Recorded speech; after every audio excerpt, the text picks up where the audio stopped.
Bienvenue à Virage. Aujourd'hui à l'émission, nous allons vous parler du Kia Telluride, un véhicule qui a été couronné à maintes reprises au cours des derniers mois.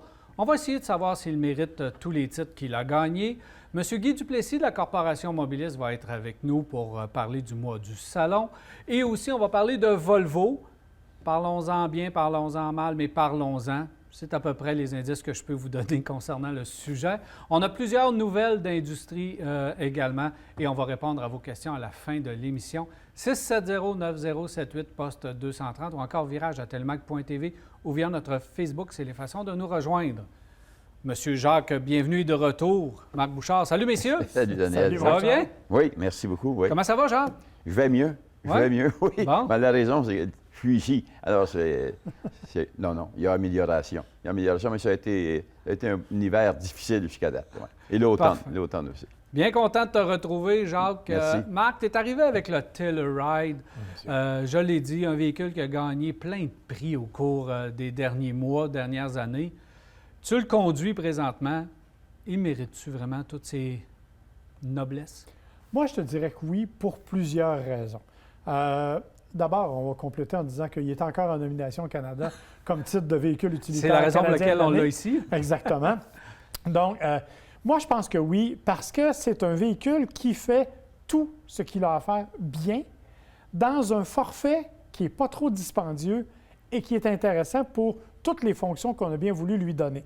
Alors, évidemment, Jacques va pouvoir en enchérir là-dessus, mais on parle d'un moteur puissant, on parle d'un véhicule spacieux, on parle d'une qualité de finition qui est là, on parle d'une conduite qui est agréable. C'est vraiment, à tous les points de vue, réussi et ça coche, si tu veux, sur le Hyundai Palisade. Là où il a un gros avantage, à mon avis, c'est en termes de design. Regarde ce véhicule-là, il est, à mon avis, beaucoup mieux réussi que le Palisade ne l'est. La partie avant, elle est spectaculaire. Et étonnamment, en m'en venant au studio, j'ai croisé un autre Telluride sur la route et je m'amusais à le regarder dans le miroir. Et il a vraiment une très forte personnalité. En fait, je te dirais que, bon, j'ai conduit Bronco Sport au cours des derniers jours. C'est un peu le même genre de feeling quand on regarde la partie avant de ces véhicules-là. Ils sont très affirmés, on les voit venir, on sent qu'ils sont là. Et avec le Telluride, de ce point de vue-là, c'est bien réussi. Ben oui, Jacques, parce que le design des feux orange carré complet à l'avant, ça fait toute la différence. Ah, bien, on n'est pas habitué de voir ça, premièrement. Et le fait d'avoir eu l'audace, je pense, de pouvoir... Je me demandais, justement, parce que ce matin, quand je m'en venais ici, je me disais, qui c'est qui a eu l'audace justement de dessiner ça et de faire accepter ça aussi au niveau... Écoute, on le voit tout de suite et moi, je peux me fier à celui que j'ai conduit l'année dernière, par exemple, au niveau de la finition, au niveau des matériaux utilisés, c'est-à-dire les tapis, etc., comment qu'ils sont. Et c'est un véhicule silencieux. Hein, je pense que c'est un grand, grand silence lorsqu'on roule à bord de ce véhicule-là. Et c'est ce que les acheteurs de ça recherchent. Les gens ne cherchent pas un véhicule de même pour savoir comment est-ce que ça tourne vraiment en virage, est-ce que ça va bien tenir, parce que tout le monde, on peut leur dire là, que ça tient en route, mais il n'y a pas personne qui va vraiment vouloir l'essayer. Moi, personnellement, si j'avais besoin d'un véhicule de cette dimension-là, et quand je regarde qu'est-ce qu'il y a à offrir sur le marché, quand on a fini d'équiper un véhicule, quand on voit les prix qui sont au-delà de 60 000 bien, quand on a un véhicule semblable à ça, là, on est vraiment, vraiment équipé et avec une qualité de moteur et de transmission aussi. Ben oui, parce qu'un des points forts, c'est on a retenu, Marc, le 6 cylindres à l'intérieur, puis on a une capacité de remorquage intéressante. Effectivement, 291 chevaux en partant. Ouais. Déjà, ça, c'est quelque chose de très intéressant au niveau de la puissance. Et ce qui est intéressant, comme Jacques l'a souligné, c'est qu'il est marié à une transmission automatique qui fait super bien le travail. Et ça, c'est important parce que souvent, dans ce genre de véhicule-là, on a l'impression que la transmission est un peu paresseuse, elle n'est pas capable de gérer cette puissance-là. Or, dans le cas du Telluride, on n'a pas du tout ces problèmes-là. C'est au contraire un véhicule qui est très, très bien marié de ce point de vue-là. Tu le dis, bonne capacité de remorquage, silence de roulement, beaucoup, et des suspensions qui sont aussi très, très bien adaptées. Ouais. C'est pas un camion, mais c'est pas une voiture. Donc, on est quelque part entre les deux. Et quand on remorque, je dirais la rigidité des suspensions nous permet vraiment... On a fait le test l'année dernière avec un véhicule et on est capable vraiment de remorquer sans difficulté et sans se battre avec le véhicule. Début 40 000 pour le prix d'entrée du modèle, aller jusqu'à... On n'est pas capable d'arriver à 60 000 là, si on l'équipe vraiment. c'est là que ça devient difficile par sa dimension de lui trouver un concurrent, sinon d'aller chez Hyundai pour sa sœur jumelle pour le Palisade. Sinon, on a de la misère à avoir de la concurrence directe pour le même format de véhicule. Effectivement, on se retrouve avec quelque chose comme le Honda Pilot, à la limite, qui est à peu près dans le même format, mais qui n'a pas le même raffinement, qui est un bon véhicule, mais qui n'a pas exactement le même raffinement et qui n'a pas le côté... Celui-là, on lui a préservé un petit côté utilitaire. Alors que le Honda Pilot est peut-être plus une grosse voiture. Tu sais. Alors ça, c'est un élément intéressant. Et tu l'as dit, nous, ce qu'on a en studio, c'est la version, l'édition Limited Nocturne. Oui. Bon, 57 000 $. Et c'est la plus haute gamme que tu peux trouver. Donc, on n'est pas effectivement dans quelque chose de complètement fou. Et tu as à peu près tout ce que tu peux t'imaginer comme option sur ce véhicule-là. Et on le sait, du côté des Coréens, on aime beaucoup les accessoires électroniques. Moi, je suis un fan fini des caméras d'angle mort qui se reflètent dans le tableau de bord. Quand tu clignotes, j'adore ça. C'est d'une sécurité incroyable. Il y a plein d'éléments de sécurité comme ceux-là. Donc, tu as l'aspect familial, tu as l'aspect utilitaire et tu as un certain plaisir de conduite, comme Jacques l'a mentionné. Moi, ce que je retiens, c'est surtout que les gens qui vont acheter ce véhicule-là, c'est la capacité de remorquage. Parce qu'on n'en parle pas souvent, mais que ce soit pour remorquer une chaloupe, un autoneige, une caravane, etc., c'est que tu vas être capable de le faire avec ça, à part que si tu arrives dans des choses de 27 pieds, 30 pieds, etc. Mais les gens ont besoin de tous les jours, ils ont un véhicule et ça va faire tout le travail. La mode, Jacques, c'est qu'on abandonne les 6 cylindres partout. Oui. Donc, le 4 cylindres, c'est le fun. On réussit à aller chercher bien de la puissance avec les 4 cylindres turbo, sauf que pour tracter, c'est peut-être pas aussi doux et efficace que ce qu'on retrouve. C'est ça. Et d'ailleurs, on a abandonné le 6 cylindres dans le Sorento à raison parce qu'on offre le Telluride du côté de chez Kia, donc on se complète bien de ce côté-là. Ouais. Non, superbe de voiture, superbe de véhicule. Effectivement. Alors, la réponse à ta question, c'est oui, ça mérite tous ces trophées. Et je pense que cette année, il y a encore une bonne chance d'en avoir un nouveau. Bien, je dois être honnête, je ne m'attendais pas à ça. Quand on nous l'a présenté, la première fois que je l'ai vu sur photo, puis qu'on nous a dit qu'on arrivait dans un segment de véhicules pleine grandeur qui est monopolisé depuis des années par les Nord-Américains, puis là, je pense à Ford et GM avec l'Explorer et les Acadia et tout ça, et autres. Traverse et toute cette gamme-là qui se vend quand même bien. Je ne pensais pas qu'on allait réussir à percer le marché à ce niveau-là. Non. Il faut dire que Kia, pas seulement dans cette catégorie-là, mais dans toutes les catégories, s'est vraiment bâti une réputation depuis quelques années au niveau de la qualité d'assemblage, au niveau de la finition et tout ça. Ah oui. Je pense que ça a aussi contribué au succès des véhicules. Et tu l'as dit, on est en concurrence avec des véhicules qui sont là, mais qui n'ont pas exactement tout ce que le Kia Telluride a à offrir. Lui, il offre tout ça dans un ensemble. Et la garantie. La garantie. Toujours. La garantie aussi, c'est important. Très bon. Non, merci. Merci. Merci, messieurs. Alors voilà, au retour, Volvo a pris une décision douteuse. On en discute au retour.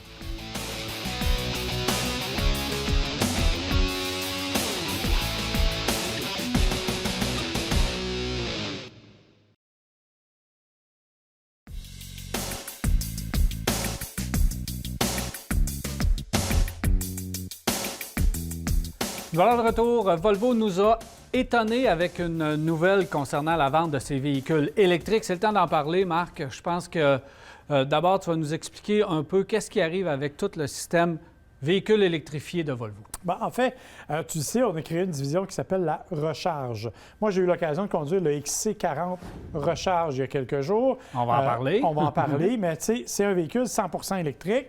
Et on avait greffé à ça les hybrides branchables de Volvo. Là, on s'en va vraiment vers un tournant électrique, c'est-à-dire que Volvo a confirmé qu'à compter de 2030, il n'y aurait plus aucun moteur à essence du côté de chez Volvo.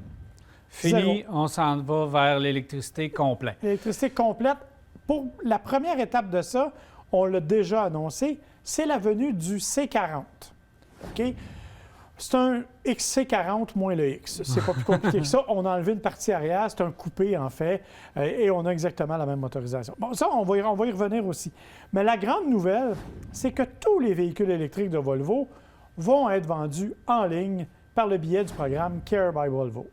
OK. Ça veut dire que tu, théoriquement, ne pourras plus aller chez un concessionnaire, aller t'acheter un véhicule Volvo. Là, Comme stratégie, ça devient un peu bizarre parce qu'on comprend le système de ce qu'on veut faire du côté de chez Volvo, c'est-à-dire couper la commission concessionnaire puis on le vend direct.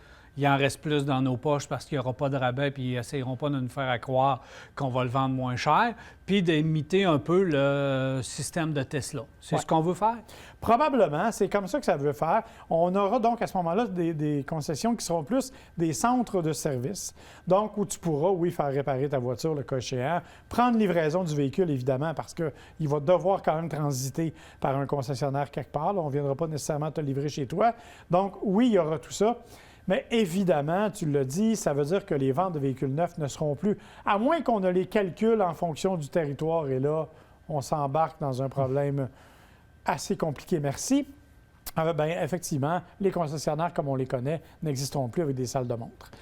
C'est assez particulier comme décision parce que les concessionnaires, Tesla, je comprends leur système parce qu'il n'y avait pas de réseau de concessionnaires établi et au lieu d'établir justement et de placer plusieurs bâtisses, de construire, d'acheter des terrains, bref, on a décidé d'avoir des points de service un petit peu partout, ce qui fait en sorte qu'on sait très bien qu'on a moins besoin d'aller au concessionnaire avec sa voiture électrique.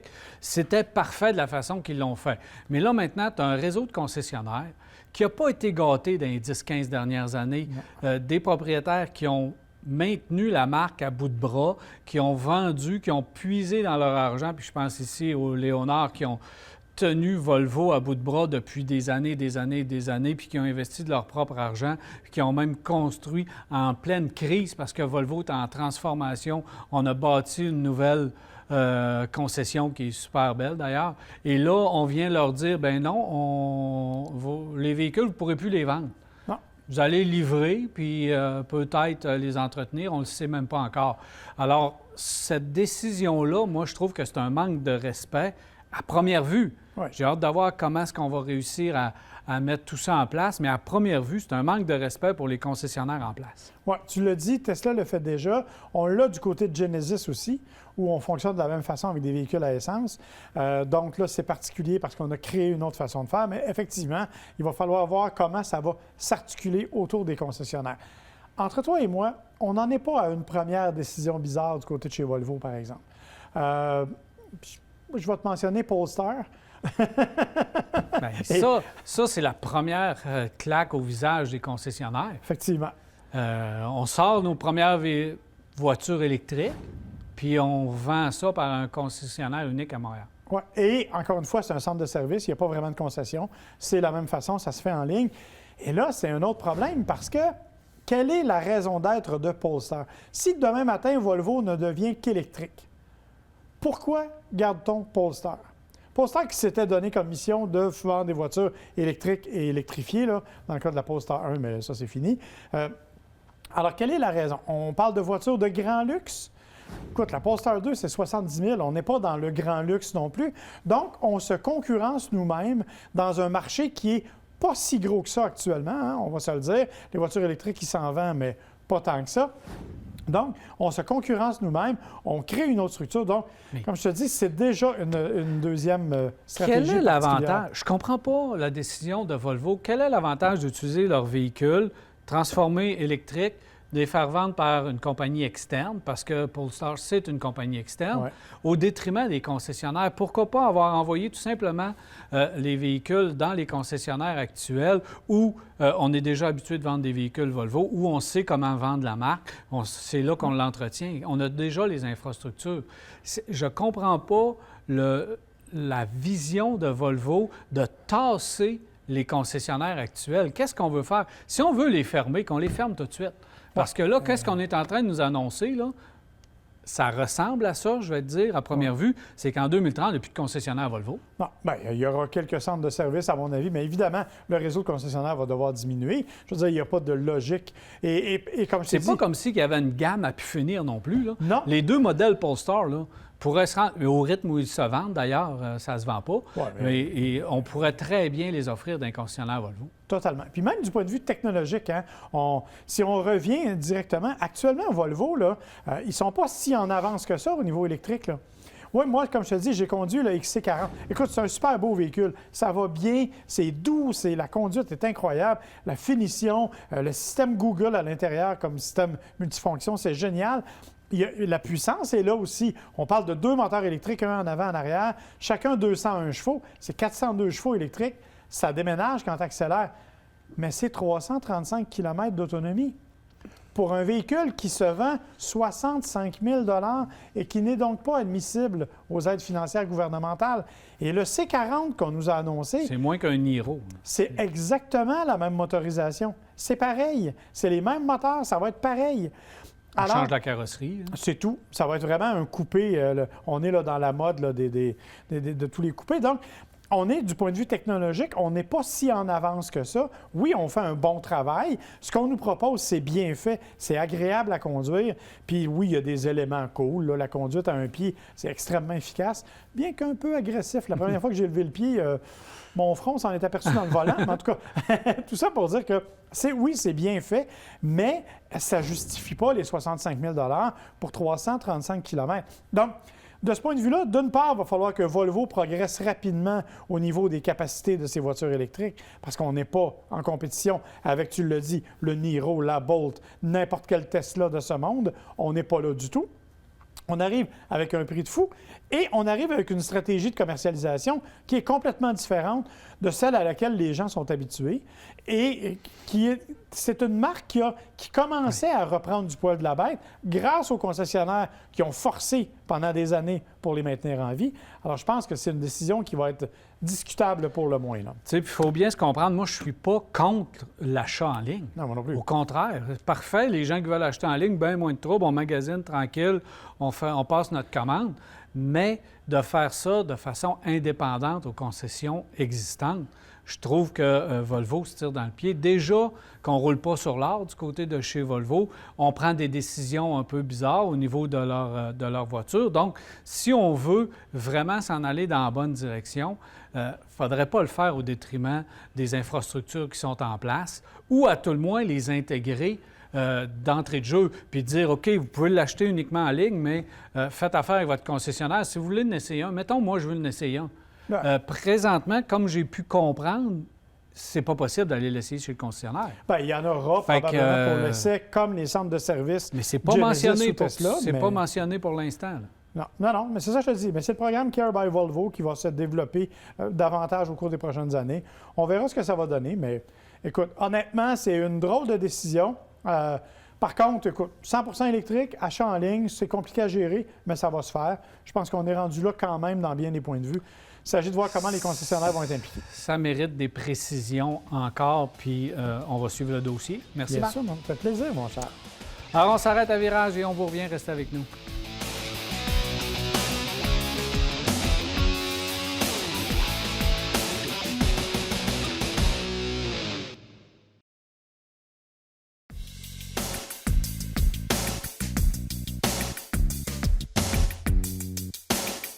Voilà de retour et c'est maintenant le temps des nouvelles de l'industrie avec Marc Bouchard. Marc, on a plusieurs nouvelles. Tu commences avec la JAC. Oui, la JAC, les fameuses voitures de l'année. On sait que ça a été bouleversé cette année, drôle de façon de voter.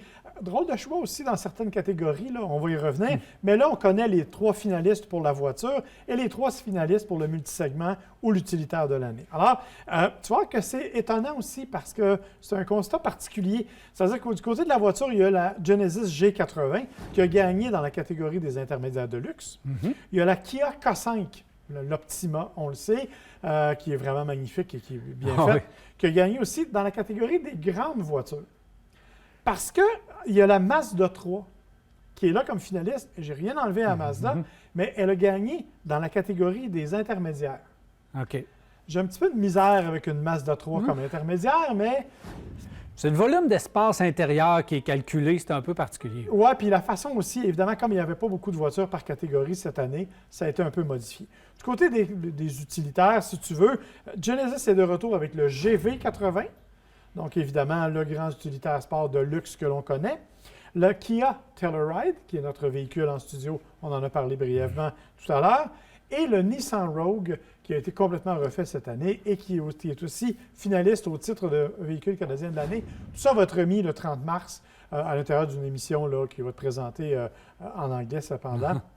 Mais bon, évidemment, on en parlera. Tu remarqueras qu'il n'y a aucun véhicule américain parmi les 6 finalistes. Oui, c'est plus tranquille cette année, donc on va attendre de voir quand est-ce qu'on va sortir des nouveaux véhicules. Bien, en fait, il faut savoir aussi que, parce qu'on s'est fait beaucoup poser la question, il y a beaucoup de véhicules qu'on n'a pas pu essayer avant le vote.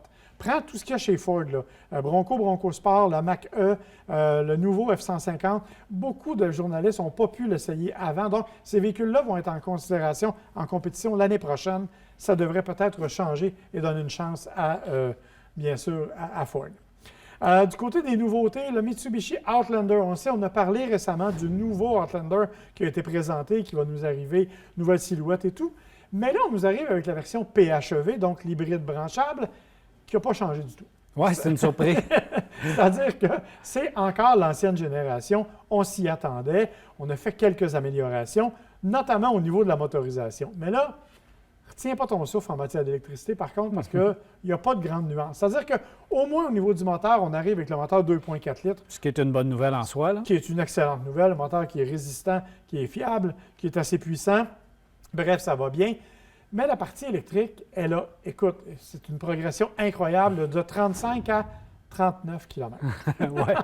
Bon.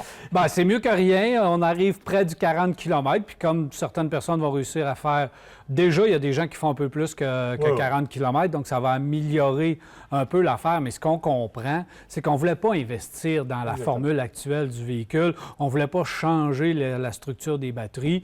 Donc, on a amélioré en attendant le nouveau qui va arriver 1 an plus tard. Là. Effectivement. Donc, je pense qu'effectivement, c'est une mesure temporaire pour quand même offrir parce coûte que pas trop cher. Mais le moteur, ça va adoucir beaucoup le véhicule. Ça va changer complètement l'affaire. Oui, puis on a le fameux rouage intégral, là, SHAWC, chez Mitsubishi. On a ajouté 2 modes aussi dans la nouvelle génération. Et ça aussi, ça devrait considérablement améliorer les choses. Puis on voit que c'est la mode dans l'industrie, là, de garder un véhicule actuel. Avant, on abandonnait carrément. Donc, au lieu d'avoir une période sans offrir de véhicule, bien, on continue une ligne. Chrysler le fait avec le Ram, elle le fait avec la Caravane également. Donc, pourquoi pas? Oui, puis c'est un véhicule qui se vend bien. Quand même, il connaît un prix va être succès, alléchant. Exactement. Donc, c'est ça, mais capacité électrique, comme je dis, c'est pas exceptionnel. Fallait s'y attendre, mais quand même. Ouais. Là, je vais te parler de la compétition de la voiture mondiale de l'année. Mm-hmm. Si tu es européen, c'est parfait. Si tu es nord-américain, c'est un peu plus compliqué. Parce que oui, il y a des modèles en nomination qui sont bien sûr vendus chez nous. Audi A3, BMW Série 2, Série 4, la Kia K5, Sorento, Mercedes-Benz GLE. Mais il y a aussi la Honda E, qu'on n'a pas du tout chez nous, qui est cette petite voiture qui est magnifique. La Mazda MX-30, qui est la version 100% électrique, qui va arriver un jour chez nous, mais qu'on n'a pas vu personne. La Toyota Yaris, qu'on sait qu'il ne viendra plus du tout en Amérique du Nord. Et la Volkswagen ID4, qui devrait arriver cet été si on est chanceux. Ça, c'est au niveau des voitures de l'année. Mais imagine, au niveau de la voiture urbaine, c'est encore pire. Honda E, Toyota Yaris, Honda Jazz, Hyundai i10. Aucune est vendue en Amérique. Au niveau du design, Honda E, encore une fois, Mazda MX-30. Les autres, bien écoute, Polestar 2, Porsche 911 et Land Rover Defender. Donc, il y a quand même des journalistes nord-américains qui votent là-dessus. Honnêtement, je ne sais pas comment ils font. La plupart des voitures mondiales de l'année roulent uniquement en Europe. C'est ça qu'il faut comprendre. Exactement. Donc, ce n'est pas nécessairement très édifiant pour nos réussites chez nous, mais, coudonc, on va vivre avec ce qu'il y a. Toyota est un petit peu dans l'eau chaude actuellement avec son RAV4, mais pas le nouveau RAV4. RAV4 qui date de 2013 à 2017, à peu près 2018. C'est pas un rappel, c'est une enquête. Il y a actuellement 1,9 million de véhicules qui sont sous enquête aux États-Unis à cause de ça, parce qu'on dit qu'il y a de la batterie de 12 volts qui pourrait prendre feu du côté gauche dans certaines conditions. Okay. On n'a pas été en mesure actuellement, comme je te dis, d'obliger un rappel parce qu'il n'y a pas suffisamment d'incidents et il n'y a pas de blessés, heureusement, c'est la bonne nouvelle. Mais on va voir ce qui va se passer au cours des prochaines semaines. On dit que la décision va être très, très rapide. Et écoute, la NHTSA va jusqu'à suggérer aux gens de stationner le véhicule à l'extérieur, pas dans un garage intérieur. Hey, c'est assez majeur quand même. Donc, ils soupçonnent vraiment qu'il y a un problème de relié à ça. Toyota, on ne sait pas si normalement, Toyota doit coopérer parce que la plupart du temps, on va au-delà des rappels, on va au-devant des rappels du côté de chez Toyota. Alors, exactement. Si c'est le cas, on va effectuer le rappel. Puis c'est pas compliqué, là, on change de batterie. Non, exactement. Puis c'est la façon dont c'est fait, c'est assez simple, mais c'est quand même 1,9 million de véhicules. On le sait, le RAV4, c'est actuellement le véhicule le plus vendu chez nous, ou à peu près dans sa catégorie. Donc, évidemment, c'est particulier. Du côté de chez Kia, tu connais la fameuse Sedona. Adieu Sedona. On laisse maintenant place à la Carnival. C'est pas une grande surprise parce que la Kia Carnival, c'était déjà le nom qu'elle portait ailleurs, sauf en Amérique du Nord. Donc, elle est super belle. Moi, je trouve que le nouveau look est vraiment réussi. Elle a un look qui est plus proche du véhicule utilitaire sport que de la mini-fourgonnette traditionnelle. Je pense que c'est la nouvelle tendance. On a bien sûr la fameuse calandre propre à Kia que l'on reconnaît aisément. On a multiplié les gadgets, tout ce que tu veux à l'intérieur pour la rendre plus confortable que jamais, plus efficace que jamais. On a par contre gardé le moteur V6. Ce qui est une bonne nouvelle, oui, absolument. Parce qu'on sait que plusieurs manufacturiers ont tendance à abandonner ça. Dans le cas de Kia, donc, on a décidé de l'éliminer et d'arriver avec un véhicule qui est quand même assez dispendieux, on s'entend, là. On parle quand même d'un véhicule de 35 000 ou à peu près. Mais bon, plein d'accessoires. Ce sera la première marque à avoir le nouveau logo. Oui, effectivement. De Kia, cette mini-fourgonnette. Et bravo de continuer. Moi, le nom, je suis un peu étonné parce qu'on commence à changer les appellations du côté de chez Kia pour justement tasser les noms. C'est ça qu'on nous avait dit avec l'arrivée de la K5 au lieu de l'appeler Optima. Et là, on aurait pu utiliser quelques appellations, que ce soit au niveau des chiffres et des lettres. Mais là, on arrive avec un nom. Ouais. Fait qu'on nous dit qu'on abandonne des noms, mais là, on arrive avec un nouveau véhicule, puis lui, on lui donne un nom Carnival. Effectivement. On va devoir régler un peu nos affaires du côté de chez Kia. Là. Oui, d'autant que, tu vois, on ne l'aura pas chez nous, mais la Cadenza qu'on a déjà eue vient d'être dévoilée partiellement aussi à Séoul, et ça s'appelle maintenant la K8. Donc, on est exactement dans ce monde-là. Mais bon, quand même, bonne nouvelle. V6 3.5 au lieu de 3.3, ce qu'il y avait avant. Donc, un peu plus de puissance, un peu plus de performance et beaucoup de gadgets, incluant un intercom, ce qui n'est quand même pas une vilaine idée. Hyundai nous a dévoilé aussi un nouveau petit VUS qui va remplacer le Venue. Moi, le Hyundai Venue, je ne peux pas dire que je suis un fan. Là. Je trouve que ce n'est pas réussi. Mais là, on arrive avec un nouveau véhicule qui, pour le moment, est réservé à l'Europe, qui s'appelle le Hyundai Bayonne, du même nom que la ville, bien entendu. Écoute, on a vraiment voulu jouer la carte du design particulier. Le Hyundai Bayonne, on arrive avec des jantes, tu le vois, particulières. La partie avant qui n'est pas sans rappeler celle du Kona. La grille qui ressemble aussi à ce qui se fait avec la nouvelle Elantra, notamment. Alors, on est vraiment dans ce monde-là. Évidemment, comme il n'est pas vendu chez nous, on n'a pas d'idée de la motorisation. Par contre, j'avoue qu'il est plutôt joli. J'espère qu'il va traverser l'océan parce qu'honnêtement, je trouve que c'est un beau petit véhicule qui remplacerait avantageusement le Venue parce qu'au risque de me répéter, je suis assez déçu du Venue. Bien, le Venue a quand même un rapport qualité-prix qui est vraiment intéressant parce qu'on voulait aller chercher la clientèle de l'accent, mais au niveau du style, ça rejoint un peu moins les gens. Donc, oui, puis au niveau des performances à proprement parler, c'est un véhicule qui a été moins populaire et moins réussi, je dirais. Ça, c'est vraiment, en tout cas, c'est très prometteur. Une dernière petite nouvelle, mon cher. Toi qui es un amateur de confort, écoute, tu vas être heureux. GM a présenté un brevet. Je ne sais pas si ça va avoir lieu un jour ou pas. C'est un système de massage pour les pieds à l'intérieur des véhicules. Pour les pieds? Oui. On parle de l'installer dans le pédale d'essence qui vibre, la pédale de frein qui... Non, et bon, écoute, la bonne nouvelle, c'est que c'est pas pour le conducteur quand même, mais en fait, c'est super simple. Bon, tu sais que les massages de dos, la façon dont c'est fait, c'est comme des poches d'air qui se gonflent de façon aléatoire dans le dossier. Ça masse ton dos. Ce serait exactement le même principe, mais dans le plancher. Donc, évidemment, ça sous-tend que tes passagers enlèvent leurs souliers probablement pour en profiter pleinement. Et bon, il y aurait des pompes pneumatiques qui, à ce moment-là, masseraient. Écoute, le brevet a été déposé, ça ne veut absolument rien dire, là. Mais on dit que si ça a à venir, ça va venir dans le Cadillac Escalade qui vient d'être fait.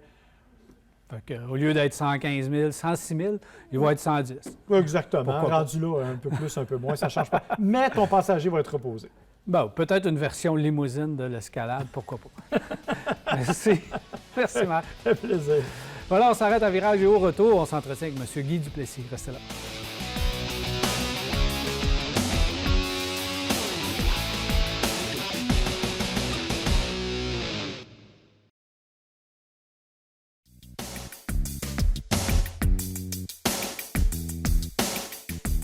Ce segment d'émission vous est présenté par la Corporation Mobilis. Pour un emploi dans le domaine de l'automobile ou du camion lourd, pensez Corporation Mobilis.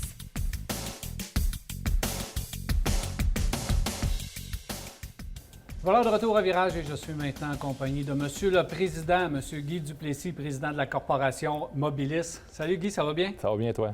Alors Guy, on va parler beaucoup du mois du salon, évidemment, parce qu'on est dans cette période-là. Mais juste avant, étant donné que tu es un propriétaire de concessionnaire, je veux savoir comment ça va au niveau des concessions par les temps qui courent. Par les temps qui courent, ça va relativement bien. 2020 était un peu une catastrophe. 20 en général dans la région de Québec, 20 de moins. Pas pire, pas mieux qu'ailleurs au Québec ou au Canada. Les départements là, qui en ont beaucoup plus souffert, c'est les départements de pièces, services, carrosserie. On parle de 30 de pertes. Mais depuis la réouverture au mois de février, on voit quand même là, un regain d'achalandage dans nos salles de monde, un regain des ventes, puis surtout avec le mois du salon de l'auto.com, c'est parti. Écoute, un engouement pour cet événement-là. Au-delà de nos espérances, écoute, 35 des gens qui vont sur nos sites nous signifient qu'ils sont intéressés à changer dans la prochaine année. C'est à peu près les mêmes chiffres qu'on avait quand on avait un salon de l'auto-live. Bref, c'était une année tough. On est certain que le futur va être meilleur. Juste avant de parler du mois du salon, il y a quand même, oui, ça a été difficile avec tout ce qui s'est passé. La plupart des manufacturiers ont fait des efforts COVID, qu'on peut dire, et ont arrêté leur production, ils ont fait d'autres choses. Ça a ralenti un peu l'approvisionnement de plusieurs modèles dans plusieurs compagnies. Est-ce que ça, vous voyez que l'inventaire se refait tranquillement pas vite? Oui. Les manufacturiers ont été rapides, comme on dit, à peser sur le piton. Ce qui était fait, ils ne pouvaient pas le défaire, mais ils ont arrêté justement de la production de beaucoup de modèles pour pas remplir les cours des concessionnaires inutilement. Parce qu'il faut que tu saches une chose, là, si j'ai 400 chars dans ma cour, ils sont à moi. Ils sont peut-être pas tous payés, mais ils sont à moi. Fait que le manufacturier, puis les manufacturiers en général ont réagi, ont cessé leur production. C'est sûr que lorsqu'on a recommencé cet automne, il y a des modèles qui manquaient, on manquait d'auto, mais quand on regarde overall tout, on arrive à 2021, on est prêt, on a des modèles. C'est le temps. Moi, je pense que c'est le temps d'acheter un auto. Le printemps, là, c'est le temps. Les concessionnaires sont vendeurs. Tout le monde veut vendre. Ils veulent reprendre ce qui n'a pas été vendu. Les courses sont pleines, puis il y en a des autos qui vont arriver. Puis présentement, il y a des rabais incroyables là, chez tous les manufacturiers. Puis il y a moyen d'essayer les autos. Vous avez les procédures qu'il faut. Écoute, on a des procédures très strictes. Okay? Un client ne peut pas rentrer dans une voiture dans la salle de montre. Il faut qu'il demande l'aide d'un représentant. On fait rentrer le client. Lorsqu'il sort, on barre les portes. On a une petite pancarte qu'on met dans le pare-brise en disant que cette auto-là n'est pas prête.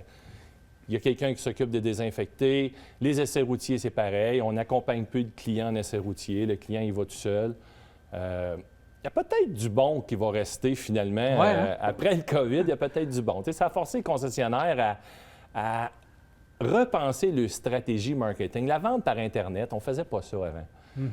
Donc, ça a forcé les concessionnaires à développer des centres d'appel, changer nos méthodes de travail. Au département de service, les rendez-vous sont pris, sont plus échelonnés. S'il fait un tapon à 8 h le matin, puis le client attend 20 minutes, une demi-heure en ligne avant de se faire répondre. On a été obligé d'être créatifs. On a été obligé finalement d'arriver en 2021 comme bien des industries. Là. Début mars, historiquement, à Québec, c'est le Salon de l'auto. Oui. Le Salon de l'auto, pour l'industrie, pour les gens, pour les maniaques d'automobile, on s'en va au salon, puis on rêve, puis on tombe en amour, on change notre auto. Bref, ça relance le printemps automobile à Québec. Malheureusement, on n'a pas ça cette année, mais il y a une alternative qui est fort agréable. Écoute, il faut savoir que le Salon de l'Auto international de Québec, c'est le salon numéro 1 au Canada per capita. C'est le plus populaire au Canada, selon la population. C'est un événement incontournable à Québec. C'est ça qui fait que c'est le signal de départ. C'est là que le printemps commence. Tu viens travailler en culotte courte quasiment. Tu es dedans, là, tu comprends? On n'a plus ça cette année. Puis l'équipe à Charles, notre directeur général de la Corporation Mobilis, ils ont travaillé fort et ils ont mis sur pied le mois du salon de l'auto.com. C'est pas compliqué, là. On amène le salon de l'auto dans votre salon. On a les mêmes choses qu'on avait avant. On a des capsules vidéo sur des voitures exotiques. On a notre zone familiale Normandin où les gens sont invités à faire imprimer des pages à colorier à leurs enfants pour participer à des concours. Tous les clients qui visitent monsalondelauto.com remplissent un formulaire, signifient là-dedans s'ils sont intéressés à changer ou pas, peu importe, et sont éligibles à participer à tous les concours. À tous les lundis et mercredis, il y a du nouveau stock qui est publié sur ce site-là. Puis à date, là, on a un nombre de visiteurs assez incroyable et c'est surtout le nombre de gens qui nous disent qu'ils sont intéressés à changer qui me permet de croire qu'au printemps, on va avoir tout un bon printemps puis toute une bonne année 2021. Merci beaucoup, Guy. Ça fait plaisir, mon dame. Alors, M. Guy Duplessis, qui est le président de la corporation Mobilis. On s'arrête à Virage et on va revenir.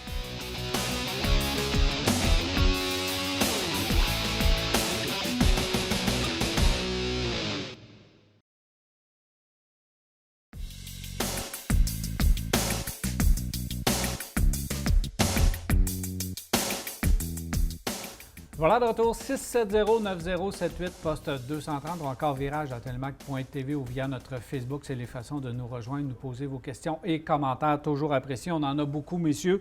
Alors, on va y aller tout de suite avec Marie-Claude qui se cherche et qui veut avoir un Audi Q3 neuf en achat pour un 5 ans environ. Est-ce que c'est un bon achat? Achat 5 ans. Audi Oui. Q3, pourquoi pas? Ouais. Ils ont une garantie de 4 ans. Si ma mémoire est fidèle, alors un an de plus, ça devrait faire le travail. C'est un véhicule de luxe, alors il ne faut pas se faire d'idée que s'il y a une réparation à effectuer sur le véhicule, ça va être plus dispendieux que d'acheter un produit Volkswagen, par exemple. Mais c'est même si on a l'impression souvent qu'un Q3, c'est plus proche d'un Volkswagen que d'un produit Audi. Alors, la nouvelle mouture est quand même pas pire. Eh bien, là. oui. On a fait un beau travail, surtout les versions haut de gamme avec le bloc instrument. C'est le cockpit virtuel. Cockpit virtuel, voilà. Oui, mais effectivement, tu as raison. La nouvelle mouture, elle est intéressante, plus intéressante. C'est peut-être pas nécessairement ce qui serait mon premier choix dans cette catégorie-là, mais ce n'est pas un vilain véhicule. Et comme Jacques l'a dit, sur 5 ans, ça devrait aller. Évidemment, entretenez-le comme il faut, cependant, parce que 5 ans, ça peut être long s'il est mal entretenu, puis que vous n'êtes plus garanti la dernière année. Ça se peut vous trouver ça difficile. Il faut leur donner que c'est un petit peu moins pire. Oh oui, donc quand même. Il y a eu amélioration. Il y a eu amélioration. Vraiment Au amélioration. niveau de la fiabilité, ça s'est amélioré. Mais au niveau de la valeur de revente, la génération là, est arrivée l'an passé, cette nouvelle génération-là. L'autre d'avant, on avait de la misère à avoir une valeur de revente qui était C'était beau. C'était vraiment beau. Surtout pour le Q3. Guy, il cherche une mini-fourgonnette. Nous avons eu plusieurs caravanes. Nos besoins, c'est qu'on fait Québec-Montréal assez souvent en famille. Nous sommes 5 dans le véhicule. On aimerait pouvoir l'avoir entre 6 et 8 ans. Écoutez, c'est difficile parce que la plupart des mini-fourgonnettes, maintenant, ce sont devenus des véhicules de luxe. On ne se cachera pas, là, c'est des véhicules qui valent 35-40 000 qui arrivent avec une liste d'équipements qui est très, très longue. D'excellents véhicules dont la durabilité est très bonne. La nouvelle Sienna, par exemple, qui arrive avec la motorisation hybride, à mon avis, c'est un choix tout à fait logique et intéressant, d'autant que vous faites souvent de l'autoroute. Donc, c'est quelque chose où vous pourriez effectivement épargner sur le carburant. Mais je vous le dis, c'est devenu un bien de luxe, une mini-fourgonnette. Ça ne se vend plus 19 995 comme se vendaient les anciennes caravanes auparavant. Non, puis si on veut s'en aller du côté de la Sienna, qui est rendue seulement hybride maintenant, c'est sûr qu'on va payer assez cher. Ouais. La Pacifica, maintenant, on va avoir la Voyageur qui va être un peu... En fait, nous, ça va être la Grande Caravane. La Grande Caravane. Ça va être la Chrysler Grande Caravane. La Chrysler Grande Caravane. Tu as raison, Marc, merci de me reprendre. Qui, elle, va peut-être avoir un prix un petit peu plus bas que la Pacifica, mais c'est des véhicules de luxe. Alors, il faut savoir, 6 à 8 ans, n'importe quel vous allez choisir. Ça va faire le travail. Ouais. En tout cas, au niveau Chrysler, on sait qu'ils ont fait un superbe travail avec la caravane qui existait auparavant. Alors, est-ce qu'ils ont transféré ça dans Oui, bien, la Pacifica, Dans la c'est pas un véhicule qui a des problèmes, vraiment pas. Non. C'est un véhicule qui va très bien. Puis si vous regardez, écoutez, là, il y en a tout plein. Là. On a parlé dans les nouvelles tantôt de la nouvelle Kia Carnival. Bon, la Kia qui était la Sedona, c'était pas un vilain véhicule non plus. Tu sais, il n'y a pas vraiment de mauvais choix, mais Je suis content, Guy, que vous optez pour une mini-fourgonnette. Parce qu'à 5 personnes du bagage, on est toujours la fameuse mode des sports utilitaires 7 passagers. Là. On la connaît, c'est du compromis pour l'arrière et pour les bagages, tandis que la mini-fourgonnette, c'est du confort. C'est du confort pour une famille qui veut voyager un peu, qui veut faire du chemin. Là.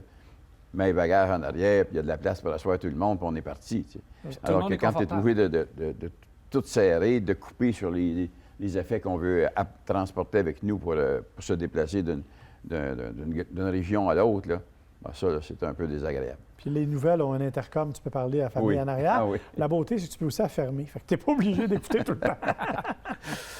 Signe que le printemps est à nos portes. Roger dit « Je regarde pour une sportive pour l'été, la Mustang GT V8, la Camaro. C'était mes 2 choix. Mais maintenant, je commence à considérer la Supra, qui est à l'opposé des 2 autres. Là, on n'est plus dans la même affaire. Non, exactement. La Supra, écoutez, je vous dirais qu'évidemment, c'est probablement lié à mon physique, mais l'espace à l'intérieur de la Supra, c'est un autre débat. Hein? Donc, on s'assoit, on se laisse tomber dans la voiture. L'espace est plus crampé un peu. La conduite est super amusante. C'est super agréable à conduire, mais on est vraiment dans un autre monde. Si vous allez dans une Camaro ou dans une Mustang, moi, j'ai un faible pour la Mustang. Mais vous avez l'espace qui va avec les performances sportives et vous avez plus de à mon avis, là, de fun à avoir avec ça. La Mustang est un bon choix. Les Nord-Américains, tu as plus de versions aussi. Et tu as le confort. Qu'on le veuille ou pas, une Mustang, aujourd'hui, c'est rendu confortable au niveau conduite sur nos routes ici au Québec, entre autres. Mais j'ai aimé énormément la Supra quand je l'ai conduite. On a fait du chemin avec, on a fait du chemin STRL, etc., dans des routes sinueuses. Moi, pour moi, mon gabarit à moi, c'était une voiture qui me donnait du confort et me donnait du plaisir aussi à conduire. Mais une Mustang GT, écoute, valeur de l'achat est là aussi. Oui, mais tu sais, puis il faut voir l'usage. Tu sais, la Supra, il n'y a pas beaucoup de valises. Non. Comme je dis, le cockpit, c'est super le fun à conduire, je suis d'accord. Puis on l'a essayé sur la piste, puis ça a été super agréable. Mais c'est un autre monde, c'est un autre genre. Là, on est vraiment dans un petit roadster, là, alors que l'autre, on est vraiment dans une voiture américaine plus imposante. Mais c'est différent. Moi, j'ai adoré faire la piste, puis rouler avec la Supra, vraiment, c'est une voiture qui fait tout bien, la Supra. C'est différent de la Mustang. Fait que si vous voulez avoir quelque chose d'un peu différent que vous ne croiserez pas à tous les coins de rue, ça, c'est une chose à considérer également parce qu'il n'y en a pas tant que ça, de la Supra sur les routes. Version 4 cylindres, 6 cylindres, quand même, des versions qu'on peut adapter. Plus belle dans certaines couleurs, mais je pense que vous devez à tout le moins aller essayer la Supra, puis vous allez tout de suite dire, c'est ça que je veux ou c'est pas ça que je veux. Parce que Camaro Mustang, c'est du pareil au même, grosso modo.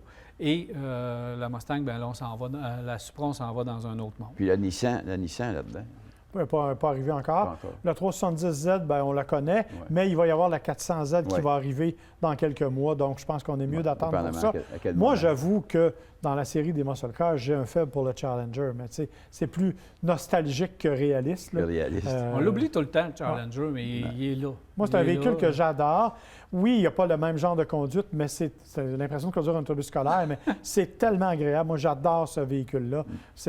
Pour moi, ce serait mon choix de véhicule plus imposant pour l'été. Il faudrait que Chrysler le mette en avant-plan de façon différente qu'avec des moteurs à 800 chevaux. Qu'on offre qu'on fasse un petit peu de modification sur le véhicule, ne serait-ce que de petites retouches esthétiques, le remettre au goût du jour, puis pas juste planter un moteur dedans que le monde n'a pas besoin. C'est le fun, 807 chevaux, puis des affaires qui n'ont plus d'allure au niveau de la puissance. Sauf qu'on retravaillera un petit peu le véhicule, puis il redeviendra en avant-plan. Il n'y a pas grand-chose à faire avec ce véhicule-là pour qu'il soit reconsidéré. Comme GM l'a fait avec la Camaro. On a juste changé un peu le design. Puis on a relancé un peu l'engouement pour le modèle. Martin, lui, il dit que, on reste dans le pas facile. Je cherche un véhicule pour le travail, 2015-2016, un camion, qui sont très, très chers. Donc, il faut qu'on doit s'en aller dans dans le véhicule d'occasion 2015-2016 pour le travail. Ouais. Camionnette. Donc ça, F-150, GM. D'abord, là, c'est de le trouver. C'est ça qui est le Le problème. camion. On le trouve, on le fait inspecter, puis le premier que vous trouvez qui fait votre affaire, on y va. Je pense que ce qu'il y a à surveiller là-dedans, c'est que quand je vois un F-150, par exemple, ou 250, c'est au niveau des peintures, etc. On voit que la peinture de base sur ces véhicules-là n'a pas tenu, n'a pas été bien appliquée, n'a pas tenu, en tout cas. Et moi, je regarderais peut-être plus vers un produit GM ou un RAM, qui serait un superbe véhicule. Et si on a... Qu'est-ce qu'on fait, qu'on utilise le véhicule comment? Est-ce que c'est un véhicule qu'on a besoin de charger, etc.? Parce que RAM ont un superbe de moteur diesel aussi qui est dans L'éco-diesel, à cette époque-là, était vraiment, vraiment économique. Mais comme tu dis, la grande question actuellement, c'est de les trouver. Parce qu'il n'y en a pas, des camions, malheureusement. Ils sont chers. Ils sont très chers, même dans les à véhicules d'occasion, l'occasion. très, très chers. Il faut être à l'affût tout le temps. Ouais. Petit véhicule hybride, Jean qui nous dit, véhicule d'occasion, moi je suis un oiseau rare parce que j'aime pas les VUS, donc je dois rouler dans la petite voiture. Ma Micra actuellement fait 9,4 litres au 100 km. Il est très déçu de la consommation de carburant en hiver de la Micra, je le comprends. Il veut la plus petite voiture hybride possible, évidemment, sans trop mettre au niveau du prix, rapidement. Il y a Corolla? tout. Corolla hybride, Kia Niro hybride. Ouais. Ils sont pas mal les deux plus Il veut petits. pas de VUS? Il n'y a pas de VUS, tu as raison. Donc, à ce moment-là, ça va être la Corolla. Parce que sinon, après ça, on tombe à quoi? La Prius. Prius C qui n'existe plus. Il n'existe plus. Et c'est un véhicule neuf, alors. Ouais. Bon, une Corolla, Ça va être la Corolla hybride c'est qui va un être bon véhicule. le meilleur choix dans son cas. Corolla hybride, puis c'est un rapport avec des prix exceptionnels. Oh, oui. Mais la Prius est pratiquement au même prix que la Corolla hybride. Ouais. Fait Ou bien que, non, on s'en va vers une Mazda 3. Traction intégrale. Pas d'hybride. Pas d'hybride. Ah, l'hybride, c'est ça. Pas d'hybride. Merci, messieurs. Hey, plaisir. Bien content. Merci, Jacques. Bien content de ton retour. Moi aussi, merci tout le monde. Merci. Salut. Alors, voilà, c'est déjà tout pour Virage. J'espère que vous avez apprécié. Il me reste qu'à vous souhaiter une agréable semaine et on se reparle la semaine prochaine pour un autre Virage. Cette émission vous a été présentée par les Centres d'inspection technique CAA Québec.